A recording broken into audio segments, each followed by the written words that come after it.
Right then, Panamera stuff.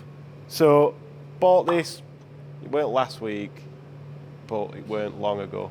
I've only used it for 2 days, and then I went on holiday, came back, I'm here. The oil level light, which I'll put a picture of what that looks like.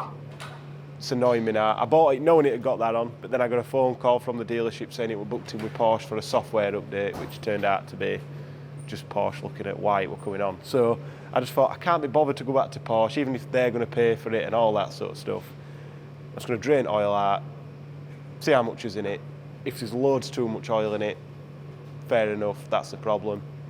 Can't see why it would be, but if not, then it might need a sensor and stuff like that. So whether we just agree with BMW dealership that we're going to swap that, I don't know. We'll figure it out, but let's see what's up with it first. If it's just got too much oil in it, it's done, sorted. I'm going to give it a full service anyway, but all the bits are not here yet because I've been kicking anybody up bum for the last few days to get it sorted. So, yeah, we're just going to put the normal Quantum long life oil in there anyway, and then we'll swap it for something different maybe when we get a chance. So, drop the oil, and away we go. So I've just drove it to work. We'll drop the oil now while it's warm, and we'll see how much is in it and go from there. So we've got a big old under trace take off. It goes all the way down to here. That's going to be fun, isn't it? See how we go.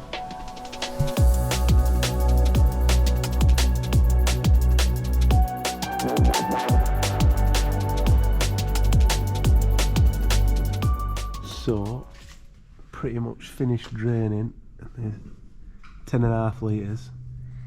So it is a little bit overfull, probably half a litre too much maybe, something like that. That's where the oil filter is. Hopefully I don't have to take all this stiffening brace off, but not a big deal, only a few 13 millis. Yeah, have a look what's happening in there.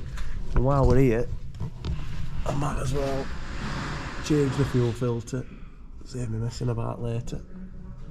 So I do want to do the gearbox there, ZF. But the service kit for them is out of stock, so I have to wait for that. We shall see. So see what happens. So, might have a new number plate to go on it. Sump plug reusable. A new washer. That don't look like it's been swapped for a while. New genuine filter. So even though this is a Porsche, it's just got the same filter as the SQ7. So that's just got a Volkswagen part number on it there. Same with the fuel filter. I don't know what that crosses over to. We'll maybe put it up on the screen what it's the same as, if that interests people or not. I'll do that. I have got a pound filter to do and an air filter. Blueprint, that's normally like Ford stuff in it, but they've not got a VW crossover for that, so it's Porsche or aftermarket. Same with that, but anyway. It'd be nice to get a different brand of that, but we'll swap it quite often anyway. I might have a diesel badge, I think I'm going to put a bigger one on. Anyway, finished doing this oil filter. A bit of oil this.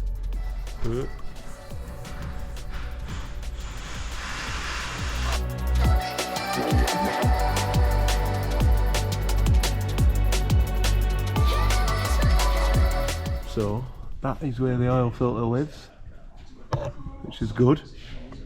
But look at the mess I've made. Oh, all in the pursuit of measuring the oil, and I've just nearly knocked it all over.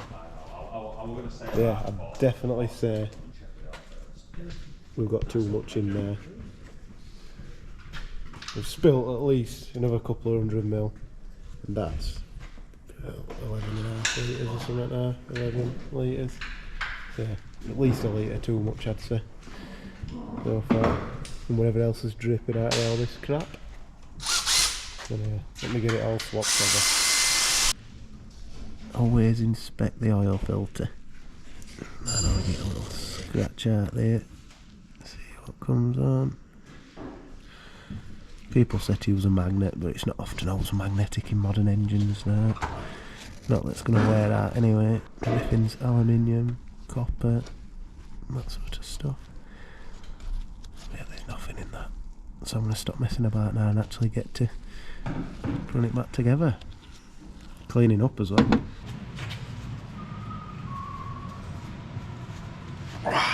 How do you know if it's in? That's got to be in. Can't go any further.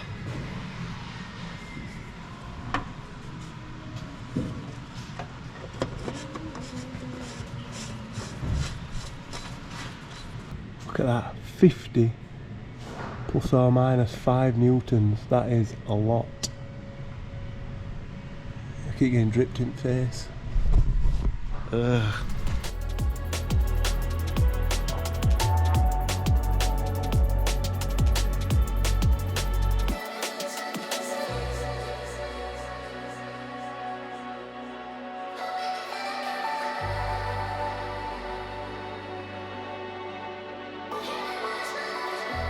So, 5 litre in first. Can't much is in there. Ooh. Way past 11. So 5 and then a 4, and that should do us.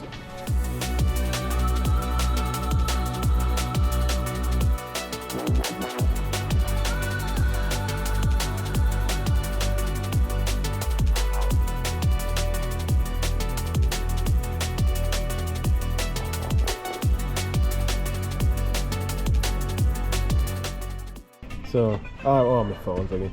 I were hoping the air filter were under there. I don't know why, but bumper off. 1 hour repair time. So, them little black things here need pulling out. I'll try and get that done off. There's a couple in here. Get that one. Oh no, the 25s. Oh yes, 25. Oh no.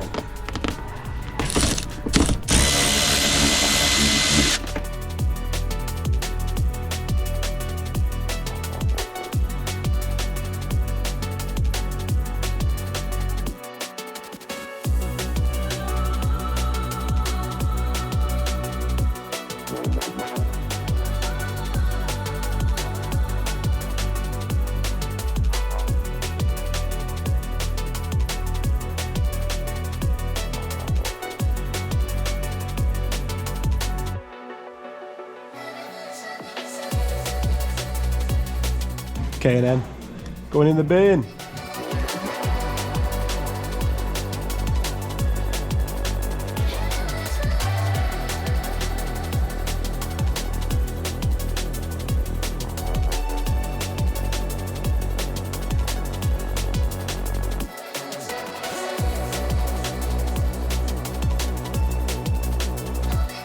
Last job, pollen filter, which is up here somewhere. Wish me luck.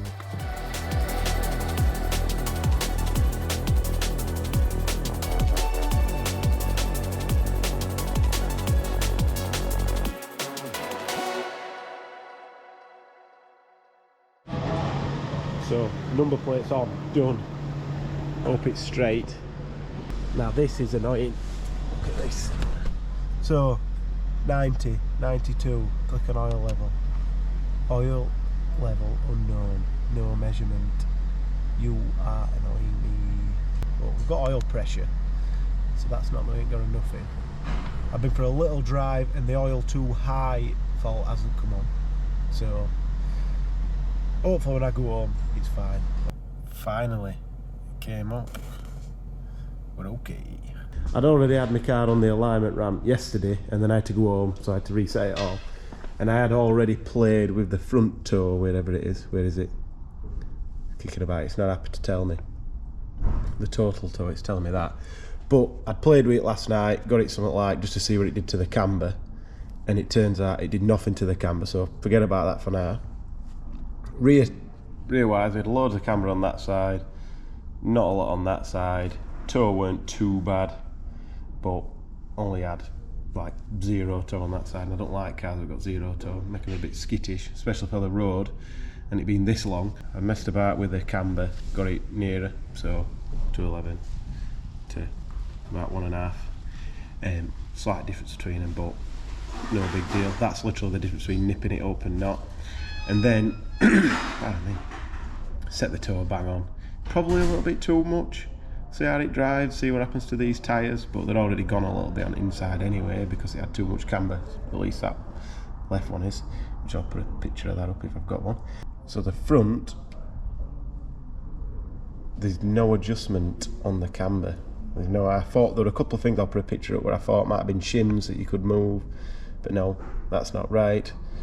So what I'm going to have to do now is play about with a subframe. So I'll have a quick look if we can see. I've got my head torch on and a torch underneath. So there's, oh, you can't see it. There's a bolt there.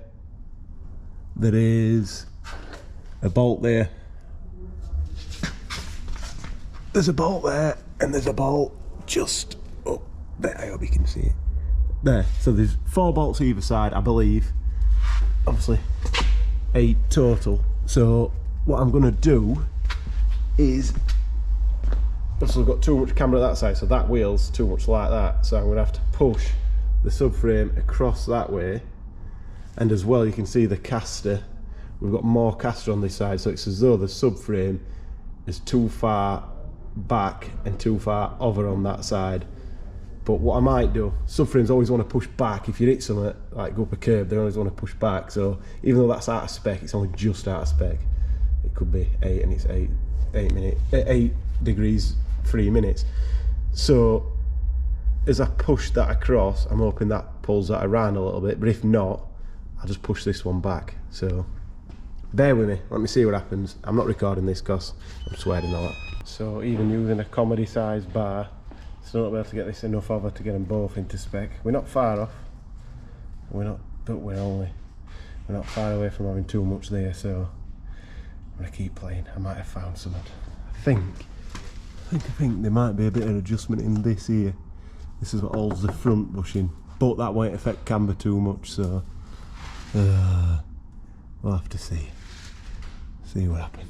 So after much messing about, this don't really affect things. It does move about a lot, but it doesn't affect your camber too much, so not ideal at all. So I am not taking that other one off because that plastic trim got a silly little thing on it, ridiculous, absolutely stupid. Anyway, so at the minute, this is where we are. Let me pull toe into line, see what happens. So let's do another caster swing. Make sure that's all alright, because that's pretty near now. That's perfect. That's just in spec. That's in middle of spec. Let's see. So, perfect. Alright. Then this has gone out of sync now. God knows what's going on here. But if you're going to learn anything from this video, don't mess about too much, because that's easy. All that were very hard and made very little difference, I think. See how it drives. Sorry about the diesel noise. Thought while I've got it on here, put it to Sport Plus mode so the car is lower now. That's what it does to the front camber. You get more front camber. 0.15 now. And then the rear get a little bit more.